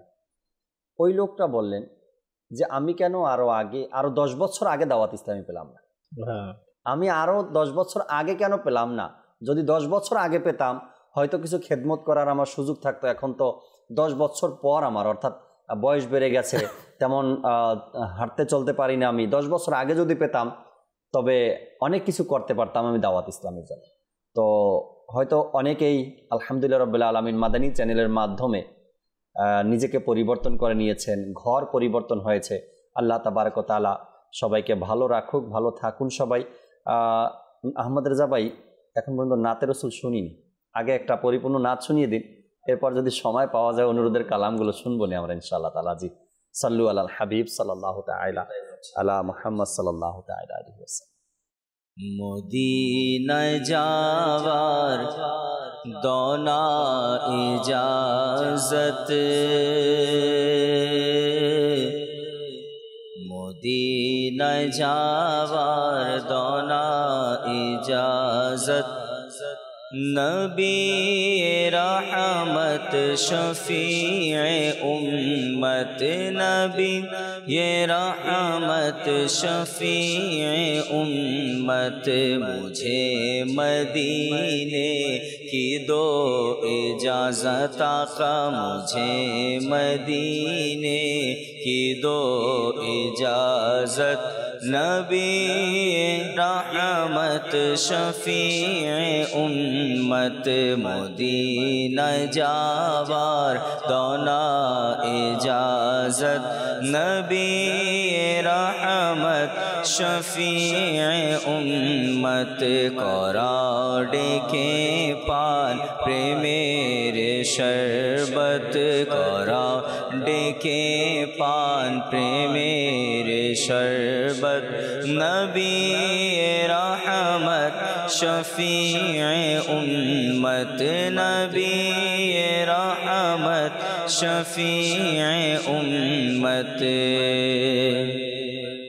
जाला मोर बुकेते आगुने मन जाला मोर बुकेते आगुने मन प्रशांत जेन कभू ना হয় মন জ্বালা মোর বুকেতে আগুনে মন প্রশান্ত যেন কভু না হয় মন তোমারি প্রেম যেন কাঁদায় দিন রাত তোমারি প্রেম যেন কাঁদায় দিন রাত নবী रहमत शफीए उम्मत नबी ये रहमत शफीए उम्मत मदीना जावार दोना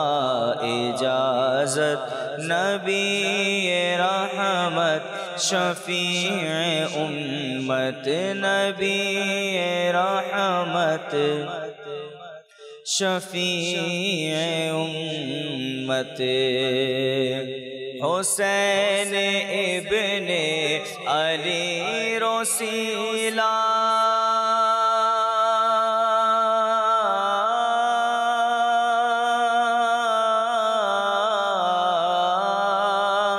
हुसैन इब्ने अली रसीला हुसैन इब्ने अली रसीला गौसे पाकेर रोजा रसीला हुसैन इब्ने अली रसीला गौसे पाकेर रोजा रसीला दोना मदीनाय मोरे शहादत आका दोना मदीनाय मोरे शहादत नबी रहमत शफीए उम्मत नबी रहमत शफीए उम्मत मदीना जावार दोना इजाज़त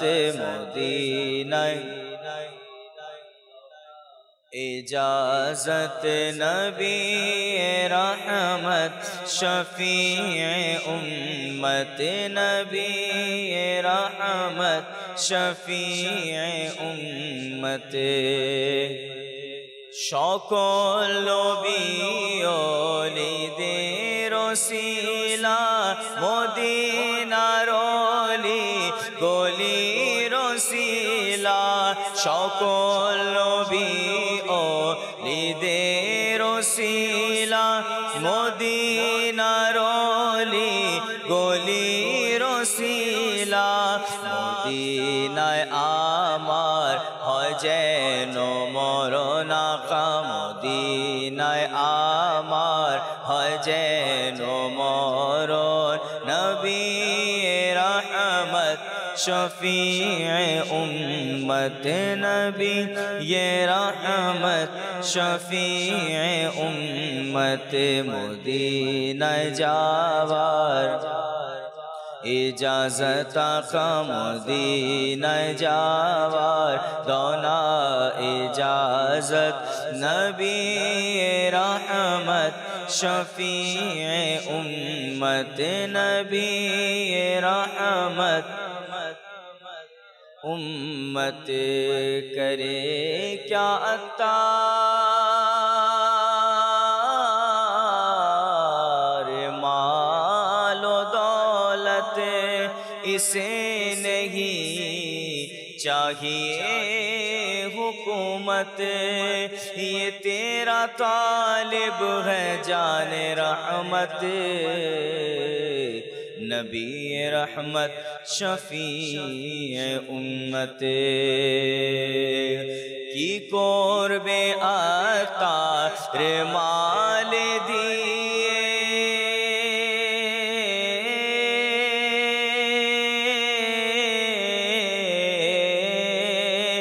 की कोरबे आता रे माल दिए की कोरबे आता रे माल दिए दुनियार बादशाही चाय ना कोशे की कोरबे आता रे माल दिए दुनियार बादशाही चाय ना कोशे শুধুই তোমায় চায় হে জানে রহমত শুধুই তোমায় চায় হে জানে রহমত নবী রহমত শফিয়ে উম্মত নবী রহমত उम्मत नबी रहमत शफीए उम्मत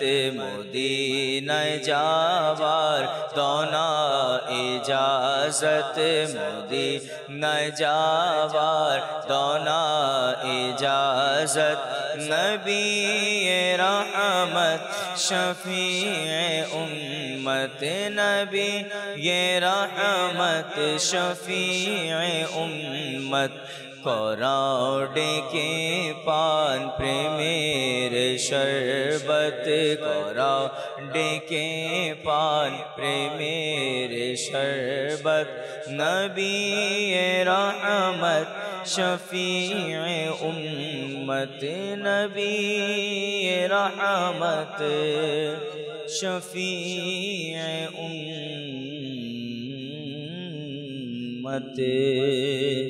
আল্লাহ আল্লাহ আল্লাহ মাশাআল্লাহ মাশাআল্লাহ আল্লাহ তাবারক ওয়া তাআলা কবুল করে নিক এবছর হজে হয়তোবা হাজার হাজার মানুষ যাবে আমার দেশ থেকে আমার বাংলাদেশ থেকে হাজার হাজার মানুষ যাবে হজ করার জন্য হেরেমের তাওয়াফ করার জন্য নবী পাক সাল্লাল্লাহু আলাইহি সাল্লামের রওজা জিয়ারতের জন্য হয়তোবা এবছর আমি রয়ে গেলাম হয়তো এবছরও আমার যাওয়া হলো না হয়তোবা এবছর আমার ডাক আসলো না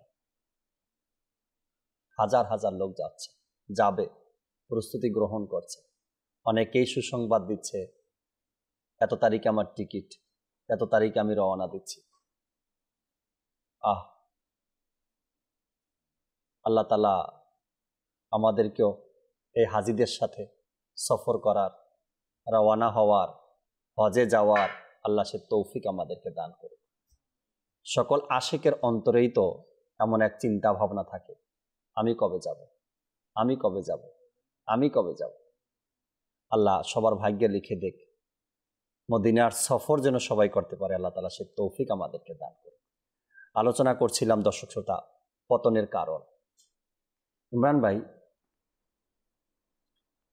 পতনের কারণ অহংকার নিয়ে আমরা আলোচনা শুনছিলাম জি নবী পাক সাল্লাল্লাহু আলাইহি সাল্লামের এক হাদিসে মোবারকা যার অন্তরে সরিষার দানা পরিমাণ অহংকার থাকবে সে জান্নাতে প্রবেশ করবে সরিষার দানার সাথে উদাহরণ দেওয়া হয়েছে এখানে সরিষার দানা দিয়ে যার অন্তরে সরিষার দানা পরিমাণে এখন অহংকার কেন সৃষ্টি হয় অন্তরের মধ্যে ইমরান ভাই এর কিছু উদাহরণ দিলেন ভালো কারি ভালো আলিম ভালো বক্তা ভালো বয়ানকারী ভালো বলতে পারে ভালো গাইতে পারে, ভালো তেলাওয়াত করতে পারে, টাকা পয়সা, সৌন্দর্য, এগুলো অহংকারের কারণ হয়ে দাঁড়ায়। সুন্দর পোশাক অহংকারের কারণ হয়ে দাঁড়ায়। মিডিয়াতে আসাটাও কিন্তু অহংকারের কারণ হয়ে দাঁড়ায়। ইমরান ভাই, মিডিয়াতে আসাটাও অহংকারের কারণ হয়ে দাঁড়ায়। উদাহরণস্বরূপ, একসাথে কোনো মঞ্চে, কোনো স্টেজে 5 জন লোক উপস্থিত হলো, আর সেখানে একজন ব্যক্তি হয় যদি মিডিয়া ব্যক্তিত্ব, তখন তার মধ্যে অন্যরকম একটা ফিলিংস কাজ করে। আর আল্লাহ তাআলার পানা যদি সেই ফিলিংসটা হয় থাকে অহংকারের দিকে, যে এখানে যারা আছে সবচাইতে আমি দামি, আমি উত্তম, আমি বড়, তখন হয়ে যাবে অহংকার। আর এই অহংকারটা কেন আসলো? মিডিয়াতে আসার কারণেই আসলো। বাকি যে 4 জন 5 জন লোক আছে তারা তো নর্মাল মানুষ, সাধারণ মানুষ না, এমনটা না। আল্লাহ তাআলার দয়া আলহামদুলিল্লাহ, যেটা বাস্তবে মাদানী চ্যানেল এবং দাওয়াত ইসলামীকে পাওয়া যায়। মাদানী চ্যানেলের স্ক্রিনে এখন কথা বলছে, প্রোগ্রাম শেষ দেখবেন বাহিরে সাধারণ মানুষের সাথে হাঁটাচলা করছে। গাড়ি না, স্টুডিও থেকে বের হয়েছে, খালি পায়ে অর্থাৎ হেঁটে নিজের বাসার দিকে যায় বা বাহিরে কাজে যায়, নেকির দাওয়াত দেওয়ার জন্য যায়, যে এলাকায় জাদুয়াল আছে ওই এলাকায় যায়, না গাড়িতেও না, হয়তো বা রিক্সায় চলে গেল বা লোকাল বাসে উঠে গেল, অর্থাৎ অহংকার মুক্ত। এখানে আসলে জাকির ভাই আপনি যেটা মানে যে দিয়ে এখন আলোচনা দিকে যাচ্ছে, এটা এমন একটি আলোচনা, এর চিকিৎসা আমাদের বুজুর্গানের দিন যে করতেন, জি, যেহেতু আল্লাহ তাবারক ওয়া তাআলার পক্ষ থেকে আল্লাহ পাকের ওলি যারা, তাদের কাছে ইলমে লাদুনি ছিল, আর আল্লাহ পাকের দয়ায় তারা জিনিসগুলো বুঝতে পারতেন যে এটা হচ্ছে শয়তানের পাদ, আর শয়তান এর মাধ্যমে মানুষ আমাকে ধ্বংস করতে চাইবে। তা এরা তৎক্ষণাৎ কি করতেন? চিকিৎসা করেন। যেমন ইব্রাহিম বিন আদহাম রাহমাতুল্লাহ তাআলা আলাইহি, তিনি যখন মক্কাতুল মুকাররমাতে হজের উদ্দেশ্যে তিনি সফর করলেন, আর সেখানে মানুষ ইব্রাহিম বিন আদহাম রাহমাতুল্লাহ তাআলা আলাইহি আগমনের বিষয়টি যখন জানতে পারলেন, তারা এর জন্য একটি ব্যবস্থাপনা করলেন, ওনার ইস্তেকবাল, ওনাকে স্বাগতম জানানোর জন্য ইস্তেকবাল করবে, স্বাগতম জানাবে, আর একটা পরিবেশ তৈরি করলেন। কিন্তু ওনাকে কেউ চিনতেন না, অত কিছু লোক ওনাকে জানতেন, চিনতেন, মানে বাহ্যিকভাবে ইনি ইব্রাহিম বিন আদহাম, এরকম মানুষ জানতেন না। ইব্রাহিম বিন আদহাম রাহমাতুল্লাহ তাআলা আলাইহি সেখানে উপস্থিতির অবস্থা এমন ছিল, ওনার পোশাক, ওনার সব কিছুতে চিনার মতো উপায় ছিল না, ওনার এমন অবস্থা ছিল, কন্ডিশন ছিল। তো ইব্রাহিম বিন আদহাম রাহমাতুল্লাহ তাআলা মানুষকে জিজ্ঞাসা করতে লাগলেন, এই আয়োজন কার জন্য? ওই লোকটা কে যে এত তাকে রিসিভ করার জন্য, তাকে অভ্যর্থনা জানানোর জন্য এত কিছু আয়োজন? তখন সবাই বলতে লাগলো যে এই যুগের এক মহান সংসার ত্যাগী, যিনি বাদশাহী ছেড়েছে, সে আল্লাহর বলির ওনার আগমনে।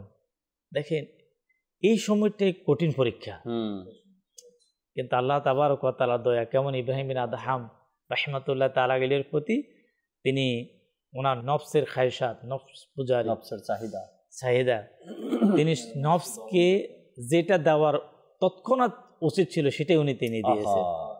তিনি এমন কথা ওনার জবান থেকে বের করলেন, নিজের বদনামি নিজে বলা শুরু করতে লাগলো, বলে ইব্রাহিম বিন আদহাম তো কোনো ভালো ব্যক্তির নাম না।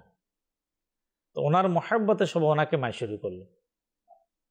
স্বাভাবিকভাবে যখন এ ধরনের ব্যক্তির কেউ বদনামি করবে, তো সাধারণ যারা ওনাকে ভালোবাসে তারা একটু উত্তেজিত হয়ে যায়, ইমোশনাল হয়ে যায়। তো কেউ যখন চিনতে পারলেন, সবাইকে বলে, আরে কাকে মারছ? ইনার জন্যই তো আমরা অপেক্ষামান। আল্লাহু আকবার। যে সবাই ক্ষমা চাচ্ছে, মাপ চাচ্ছে ওনার থেকে, হুজুর ক্ষমা করে দেন, আমার পাওয়া ছিল।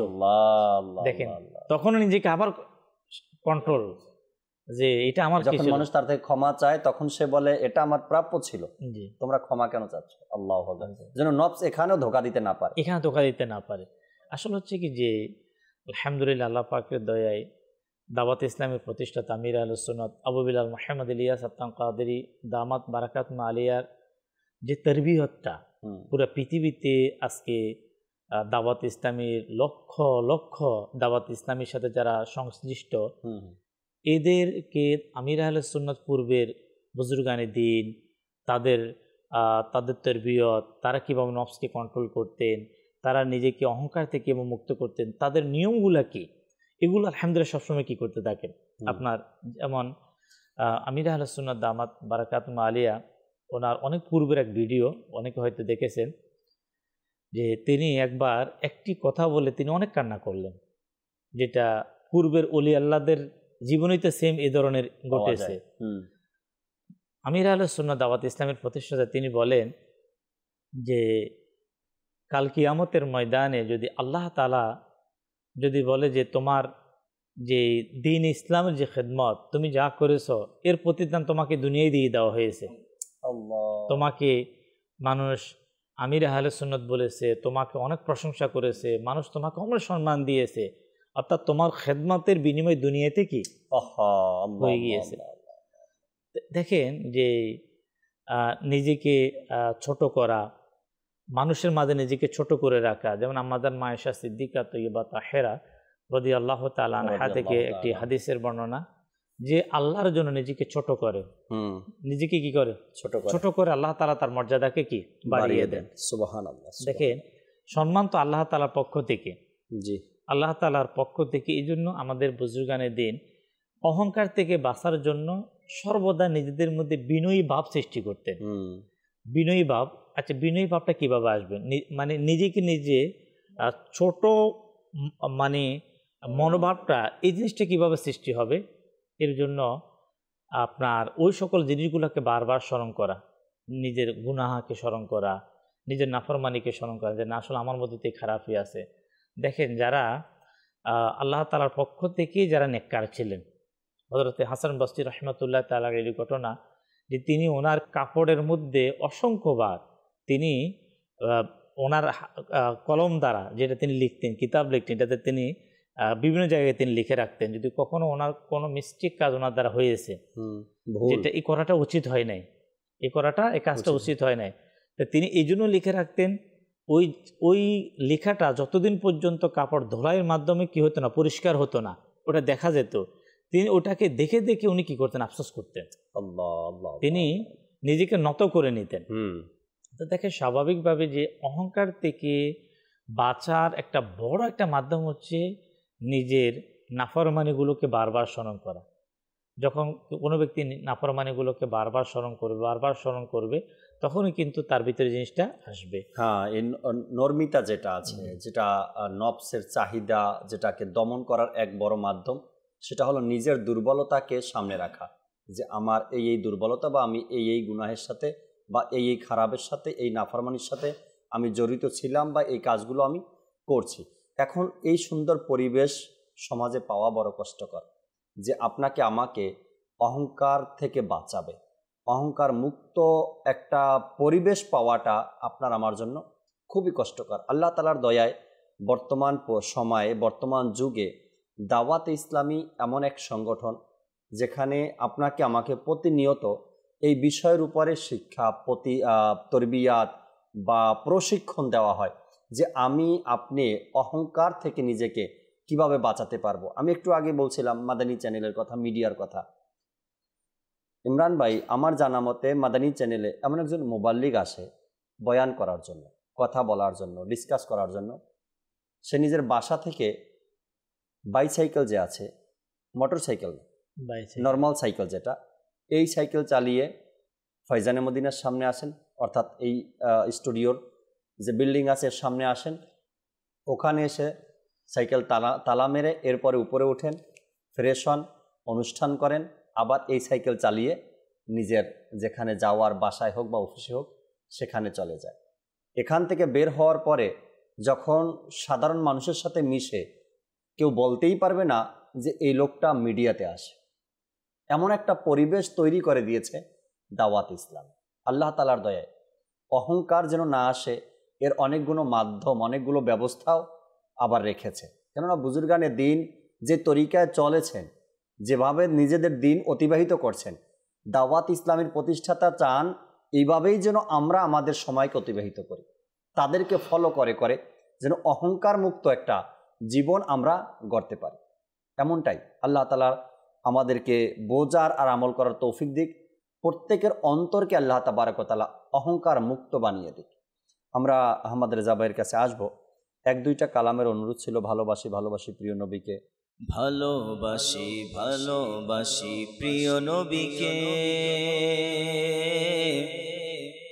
ভালোবাসি ভালোবাসি প্রিয় নবীকে, ভালোবাসি ভালোবাসি প্রিয় নবীকে, প্রিয় নবীকে, ভালোবাসি ভালোবাসি প্রিয় নবীকে। আমরা আল্লাহ আর নবীকে ভালোবাসি, আমরা আল্লাহ আর নবীকে ভালোবাসি। ইনশাআল্লাহ হবে মোদের পার তরি, ইনশাআল্লাহ হবে মোদের পার তরি। ভালোবাসি ভালোবাসি প্রিয় নবীকে, প্রিয় নবীকে, ভালোবাসি ভালোবাসি প্রিয় নবীকে।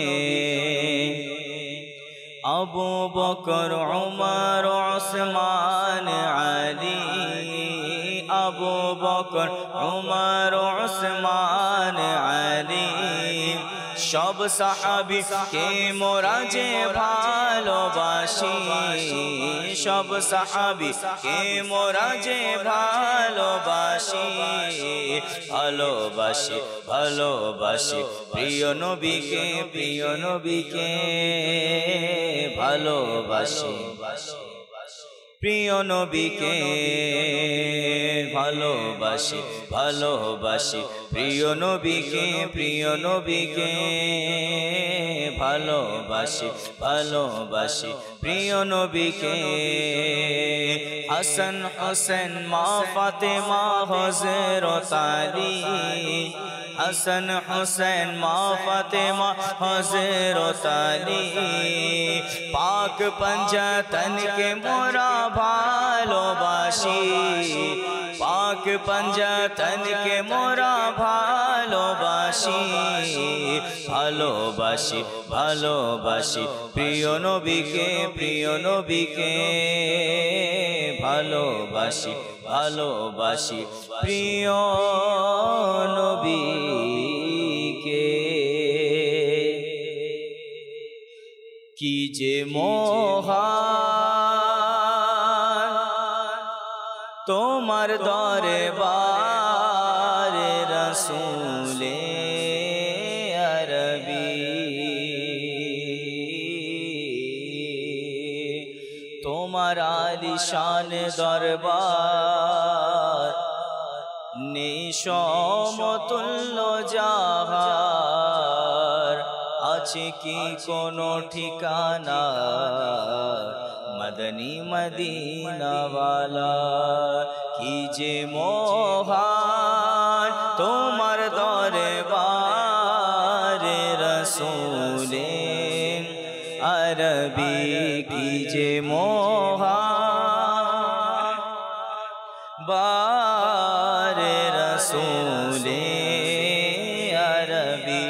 তোমার দরবার দয়ার ভান্ডার রসূলে আরবি, তোমার দরবার দয়ার ভান্ডার রসূলে अरबी। तेरे दर से शागा बेहतर, तेरे आस्था से बढ़कर है भला कोई ठिकाना। मदनी मदीने वाले कीजे मोहान तुम्हार दरबार रसूले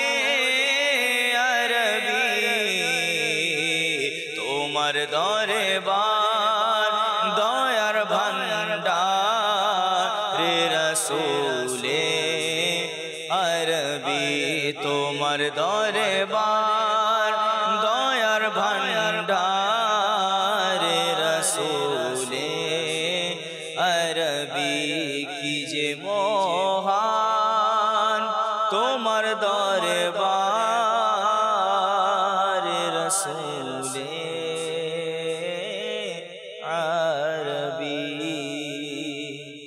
মাশাআল্লাহ মাশাআল্লাহ।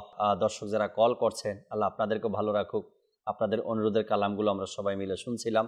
আল্লাহ তাআলা এভাবেই মিলেমিশে মাদানী চ্যানেলে অনুষ্ঠান করা, অনুষ্ঠান দেখার সে তৌফিক আল্লাহ আমাদেরকে দান করুক। দর্শক, আজকের যে বিষয় পতনের কারণ, আমি আমাকে একটু চেক করি নিজেকে, যে আমার মধ্যে তো এমন কোনো রোগ নেই, এমন কোনো অসুস্থতা নেই যার কারণে আমার ভবিষ্যতে ধ্বংসের বা পতনের কারণ হয়ে দাঁড়াতে পারে। যদি থেকে থাকে, আপনি আপনাকে চেক করলে নিজেই নিজের মধ্যে এই দোষগুলো খুঁজে পাবেন। যদি থাকে তবে একবার চেক করে এরপরে কিভাবে আমি বাঁচতে পারি, অহংকার থেকে বাঁচার অনেকগুলো পদ্ধতি ওলামা একরাম কিতাবের মধ্যে লিখেছে। আমি নিজেকে বাঁচানোর চেষ্টা করি। আরও পতনের যে অনেকগুলো কারণ আমরা বয়ান করলাম, আজকে বললাম, এগুলো দেখি যে ফ্যামিলিগতভাবে ধ্বংসের অনেকগুলো কারণ হয়ে থাকে। সন্দেহ, ঝগড়া, মিথ্যা অপবাদ, গীবত করা, এগুলো আমার ঘরের মধ্যে বা আমাদের মধ্যে আছে কিনা। যদি থাকে তবে এ থেকে আমরা বেরিয়ে আসার চেষ্টা করি। আপনার মাঝে এখন স্বাভাবিকভাবে যখন কোনো একটা বিষয় আলোচনা হয়, অনেকেই ভাবতে থাকে যে এটা তো হয়তো আমার মধ্যে নেই। তো যদি আপনি যে সর্বশেষ যে কথাটা বললেন, যদি একটু চেক করা যায়, জি, যেহেতু এটা এমন একটি আপনার অপছন্দনীয় কাজ, কিয়ামতের দিন অহংকারীদেরকে উঠানো হবে ঠিক, কিন্তু তাদের আকৃতি হবে পিপিলিকার মতো, মানে এত তুচ্ছ। এর চাইতে একটা দুনিয়ার মধ্যে এর চাইতে ছোট আর কি আছে? এর আকৃতি তাকে উঠানো হবে। আচ্ছা, উঠানো মানে কি সে কি জান্নাতে যাবে না? সে জাহান্নামেই যাবে, কিন্তু তার সাইজও হবে কি পিঁপড়ার নেই। আরেকটা ক্ষতি হচ্ছে যে যার মধ্যে অহংকার, বুখারী শরীফের হাদিস, অহংকারের মাত্রা যত বাড়তে থাকবে তার জ্ঞান তত কমতে থাকবে। এটা অনেক বড় ক্ষতি। তাই এটা চেক করা হচ্ছে। আপনি দেখবেন আপনার যারা একটু বেশি আর্থিক স্বাবলম্বী, আপনি আপনার গরিব অসহায় ব্যক্তিদের পাশে বসতে আপনার কাছে খারাপ লাগে কিনা? যদি লাগে তাহলে এটা অহংকার। মানে আমি কেন বললাম, জাকির বাবু আপনি চেক করেন। এখন কিছু নমুনা তো দিতে হবে। আচ্ছা, আপনি দেখবেন কোনো সমাজের মধ্যে কেউ চেয়ারে বসা, কেউ নিচে বসা, তো আপনি এখন নিচে বসতে মন চাচ্ছে কিনা? এখন আপনার মানে নিচে বসার নিজের কাছে একটু তারতম্য কেন? একটু হচ্ছে শারীরিক সমস্যাটা আলাদা বিষয়, একটা হলো মনের সমস্যা। তো যখনই মনের সমস্যা হবে তখন না আমার মধ্যে তো আছে। এভাবে আমরা অনেক কিছু, সেটা যখনই আমার মন, আমার ভিতরটা বাধা দেয়, যে বাধা দেয় যে তুমি নিচে কেন বসবে, তখনই বুঝতে হবে আমার ভিতরে কিছু একটা আছে আমাকে নিয়ে। তখন যদি সেটার বিরোধিতা করে, সাথে সাথে নিচে বসে যায়, বা বাড়িতে মেহমান আসছে বা গরিব আত্মীয় স্বজন আসছে, যদি আমার ভিতর থেকে এমন কোনো ভাব আসে যে আমি তাদের সাথে বসে খাবো কেন, তাই না? যদি এমন কোনো ভাব আসে, তো সাথে সাথে তাদের সাথে বসে খাওয়া শুরু করে দেন, হয়তো বা এর কারণে দূর হয়ে যেতে পারে। কোথাও কোনো প্রোগ্রামে যখন আপনি গেলেন, তো প্রোগ্রামে যাওয়ার পর প্রোগ্রামে 3 ধরনের ক্যাটাগরি থাকে। বিশেষ সোফার ব্যবস্থা থাকে, আচ্ছা, চেয়ারের ব্যবস্থা থাকে, আর ফ্লোরের হয়তো ব্যবস্থা থাকে। এখন যে অথবা 2 ধরনের চেয়ার, ফ্লোরটা বাদে দিলাম, অথবা একটা বিশেষ চেয়ার। এখন হতে পারে আপনার মতো আরো অনেক বিশেষ লোক সেখানে চলে আসছে, মানে আপনিও বিশেষ, কিন্তু এমন কিছু আপনার মতো আরো কিছু বিশেষ ব্যক্তি চলে আসতে চেয়ারটা বুকিং হয়ে গেছে। এখন নর্মাল চেয়ার খালি, কারণ আপনার মন চাচ্ছে না যে কিনা আমি তো ওখানে বসার লোক, কিন্তু আমি এখানে কেন বসবো? যদি কখনো এটা কাজ করে, আসলে আল্লাহ ওয়ালাদের হিসাবটাও ছিল আলাদা। এই বিষয়গুলো যদি আমরা বসার ক্ষেত্রে, চলার ক্ষেত্রে, পোশাকের ক্ষেত্রে, আপনার সবসময় খুব স্ট্যান্ডার্ড বিভিন্ন ধরনের দামি পোশাক পরতে আপনার পছন্দ করেন। এখন আজকে কোনো কারণে ওই পোশাকের ব্যবস্থা হচ্ছে না, কিন্তু আপনারা যাবেন বাহিরে, কিন্তু আপনার মন সায় দিচ্ছে না যে এ পোশাক পরে কীভাবে যায়। আমির আহলে সুন্নাত দামাত বারাকাতুম আলিয়া কিতাবের মধ্যে আলামতগুলো লিখেছে যে আপনি চেক করেন। এটা পোশাক দিয়েও চেক করা যায়, এটা খাবার দিয়েও চেক করা যায়, বাহন দিয়েও চেক করা যায়। রাইট। আপনার সবসময় গাড়িতে চলাফেরা করেন, ভালো আপনার পার্সোনাল গাড়ি আছে, কোনো কারণে গাড়ি নষ্ট হয়ে গেছে, এখন আপনার ওখানে যাতায়াত হয়তো আপনাকে রিক্সা উঠতে মানে চেঞ্জ উঠতে হবে, কিন্তু মন সায় দিচ্ছে না। এমন একটা জায়গাতে যাব আমি, এমন একজন মানুষ, কিভাবে এভাবে যাই না, কেন গাড়ি তো নষ্ট, গাড়ি তো যাচ্ছে না আজকে। এখন আমাকে চেক করার অনেকগুলো কারণ মাধ্যম রয়েছে ইমরান ভাই। যদি আমরা নিজেকে চেক করতে পারি যে আমার মধ্যে এমন কিছু আছে কিনা ভাব বা ভঙ্গিমা বা এমন কোনো কিছু আছে কিনা আমার মধ্যে যে কারণে আমি এই সকল কাজগুলো করতে চাই না। আমি যদি করি তবে আমার ভাব নষ্ট হয়ে যাবে, আমি যদি করি তো আমার সম্মান নষ্ট হয়ে যাবে, তবে আপনাকে চিকিৎসা নিতে হবে, চিকিৎসা করাতে হবে। তবে কোনো পিএইচডিওয়ালা ডাক্তার আপনাকে এর চিকিৎসা করতে পারবে না। অহংকার থেকে বাঁচার জন্য চিকিৎসা কী করতে পারবে? আল্লাহওয়ালা ব্যক্তিরা করতে পারবে। এদের শরণাপন্ন হতে হবে, এদের কাছে যেতে হবে এবং আল্লাহওয়ালা ব্যক্তিদের কাছে গিয়ে এই অহংকারের ব্যাপারে তওবা করা, নিজে নিজে তওবা করা, তাদের কাছে গিয়ে চিকিৎসা নেওয়া, এর উপরে আমল করাটাই হয়তোবা পতনের মূল থেকে, পতনের কারণ থেকে আমি বের হয়ে আসতে পারবো। আল্লাহ তাবারক ওয়া তাআলা আমাদেরকে বোঝার আর আমল করার তৌফিক দান করুক। ইনশাআল্লাহ তাবারক ওয়া তাআলা আগামী সপ্তাহে আবার নতুন কিছু বিষয় নিয়ে এই অনুষ্ঠানে আলোচনা করার চেষ্টা করব। ততক্ষণ মাদানী চ্যানেলের সাথেই থাকবেন। আসুন আমরা দাঁড়িয়ে সালাতু সালাম পাঠ করে নিই। খৈরুল বশর তোমায় লাখো সালাম, লাখো দুরূদ লাখো সালাম। জিন্নার ফেরেশতা তোমার গোলাম আকা, জিন্নার ফেরেশতা তোমার গোলাম। ইয়াসিন আর তাহা তোমারি নাম আকা, ইয়াসিন আর তাহা তোমারি নাম। সবারে ঊর্ধ্বে তোমার মাকাম, সবারে ঊর্ধ্বে তোমার মাকাম। খৈরুল বশর তোমায় লাখো সালাম, লাখো দুরূদ লাখো সালাম। খৈরুল বশর তোমায় লাখো সালাম, লাখো দুরূদ লাখো সালাম। সালাতু ওয়াসসালামু আলাইকা ইয়া রাসূলুল্লাহ, আসসালাতু ওয়াসসালামু আলাইকা ইয়া হাবিবাল্লাহ, সুবহানাকাল্লাহুম্মা ওয়া বিহামদিকা লা ইলাহা ইল্লা আনতা আস্তাগফিরুকা ওয়া আতুবু ইলাইক। সুবহানাকাল্লাহুম্মা ওয়া বিহামদিকা লা ইলাহা ইল্লা আনতা আস্তাগফিরুকা ওয়া আতুবু ইলাইক।